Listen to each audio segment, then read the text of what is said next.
Alors Paul, justement, deux histoires. Le principe de Paul, c'est qu'il fait un peu comme vous, Yasmina. Il invente des histoires où parfois elles sont vraies, parfois elles sont fausses. Exactement, et à la fin, c'est à vous de deviner si c'est vrai ou faux. Histoire numéro 1, nous sommes en 2013 au Japon, à l'université. Tatsunori est prof de chimie, face à lui, 11 élèves.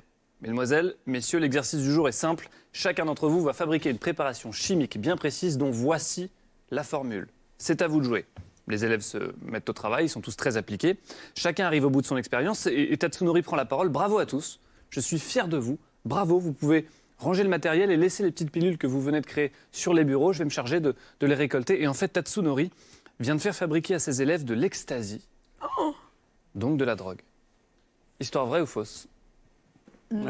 Quand ça vient du Japon, je crois que c'est vrai. C'est limite, La ça. réputation des Japonais. C'est vrai. Vrai pour la vie, vrai pour tout le monde? J'ai tendance à dire vrai. Allez, c'est un vrai... Un vrai collectif. C'est un vrai Léa unanime? Non, moi, je dirais faux. Merci même. Léa, Bon, parce que grâce à toi, j'ai pu piéger une personne. C'est une histoire vraie. C'est vrai? C'est vrai? Il y a un prof Incroyable. de chimie au Japon qui a fait fabriquer de l'ecstasy à ses étudiants. Il est jugé en ce moment. Et pourquoi? C'est une très bonne Bah, question. pour les revendre. Bah, il a ça des coûtait petits moins cher à points. fabriquer, du Bah coup. oui. Il avait de la main-d'œuvre à peu de frais. Voilà. Pour leur montrer C'est comme qu'avec si- la chimie, on peut tout faire. Avec la chimie, on peut tout faire. C'est, exactement, c'est ce qu'il faut retenir. On dirait, C'est la moralité. on dirait du Viagra d'ailleurs, ça Ouais, ressemble c'est un peu. vrai. C'est le bleu Je Viagra. ne sais pas, j'en ai jamais vu, David. Deuxième histoire, Paul. Histoire numéro 2 qui se passe vendredi dans les locaux de France Télé à Paris. Gérard est très heureux puisqu'il vient de remporter aux enchères un magnifique lot de 69 boules. Mais pas n'importe lesquelles, les boules de l'émission Motus. Qui s'arrête. vous le Oui, savez. c'est vrai. Et ça lui a coûté 32 000 euros quand même, ce petit truc-là, mais c'est pas grave. Il est heureux, il s'en fiche, c'est vraiment un fan de l'émission. Et puis là, à ce moment-là, un journaliste de France 2 vient vers lui avec sa caméra et lui pose la question. Alors, monsieur, alors Gérard, qu'allez-vous faire de ces boules? Est-ce que vous avez déjà une idée? Gérard répond, bien sûr que j'ai une idée. Je vais les donner à ma femme et elle va s'en servir pour décorer le sapin de Noël. Faux. Faux. Faux, vous dites? Oui, Ouais. faux. C'est tellement 32 000 absurde, ça pourrait être vrai. Bah, Ouais, mais 32 000 euros pour les boules de Motus. Ouais. Pour en faire C'est des aux boules de enchères. sapin de Noël. En fait, France Télé, dans son hall, a organisé une sorte de vente aux enchères pour Ouais. vendre. Tu mets les boules de Beccaro, 32 000 euros. en fait. Bah oui, ça paraît surprenant. Vous 29 voulez ans y d'émission. croire. Vous dites C'est c'est faux, absurde, c'est mais faux. pourquoi pas? Est-ce qu'il y a C'est faux. vraiment les boules de Beccaro dedans? Parce qu'à ce prix-là. Tu crois qu'il les a laissés? Vrai ou faux? C'est une histoire fausse, ouais, bravo. Bravo. bravo. Ah, On n'achète pas 32 000 euros les boules de Motus. Ça fait cher quand même. Vas-y. Mais non, je me suis demandé qu'allaient devenir ces boules en fait, maintenant que l'émission s'arrête après 29 ans. eh ben, elles sont peut-être vendues aux enchères, qui sait. Il y a un certain Cyril Hanouna qui veut les récupérer pour son émission, je crois.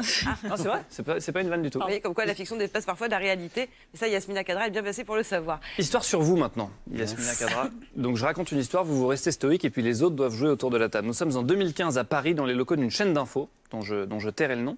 Yasmina s'installe en plateau, il a hâte aujourd'hui, il fait la promo de son nouveau roman, La dernière nuit du Raïs. Le présentateur arrive à son tour en plateau, il s'installe, il jette un regard à Yasmina avant de lui adresser la parole. Bonjour monsieur, je vais vous demander malheureusement de quitter le plateau s'il vous plaît, puisque mon invité arrive d'une seconde à l'autre et nous allons démarrer l'émission. Pardonnez-moi monsieur, mais je crois que je suis votre invité, c'est moi, lui répond Yasmina. Ah non, c'est impossible monsieur, vous devez vous tromper, je reçois une femme, une certaine Yasmina. Et là vous comprenez le quiproquo.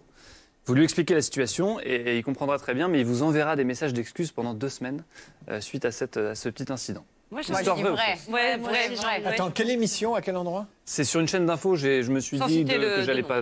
Voilà. Voilà. donner le nom. Ouais, donc c'est vrai, parce Une qu'il chaîne faut d'infos. vraiment être couillon. Hein. Ouais. Et ne rien avoir lu et ne rien avoir Oui, ne pas préparé. avoir préparé, ne pas avoir bossé. Ah ouais. C'est pas terrible. Moi, Mais je bon, dis vrai. c'est possible. Tout le monde dit vrai? Ouais, vrai. C'est une histoire totalement fausse. Hein. Mais vous avez raison, c'est vrai que vous avez joué là un aussi pseudo. avec votre pseudo. Mais c'est arrivé une fois sur une Ah, c'est scène. arrivé Oui. C'était en 2002, je rentrais de Guyane, et il y avait le tremblement de terre en Algérie, à Zemouri. Et puis, tout le monde parlait, sauf moi. Et comment on appelle ça? À la régie, on dit faites parler Yasmina, faites parler Yasmina. Elle dit mais elle n'est pas là.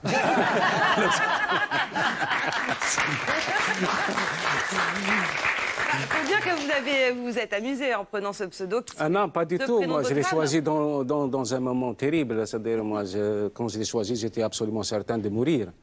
Donc, mais par la suite, les gens Vous ont pouvez nous beaucoup raconter aimé. Racontez-nous, cette histoire? ouais.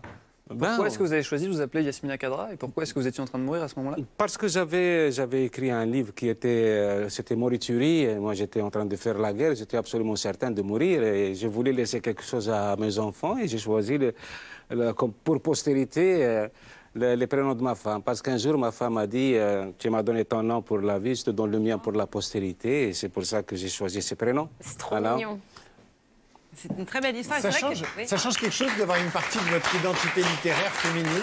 Ça vous a apporté autre chose que la protection dont vous aviez besoin à un moment donné? Non, pas du tout. Moi, je suis dans ma folie. Donc, je la partage avec personne quand j'écris. Sauf après, quand mon livre est sur les étals, eh ben, ça se partage avec les autres. Et on pendant adore l'écriture- partager votre folie. En tout cas, Merci. super Merci livre. beaucoup. On attend la suite avec impatience, vous l'avez compris. Merci. L'outrage fait à Sarah Iker chez Julliard. Merci à toutes.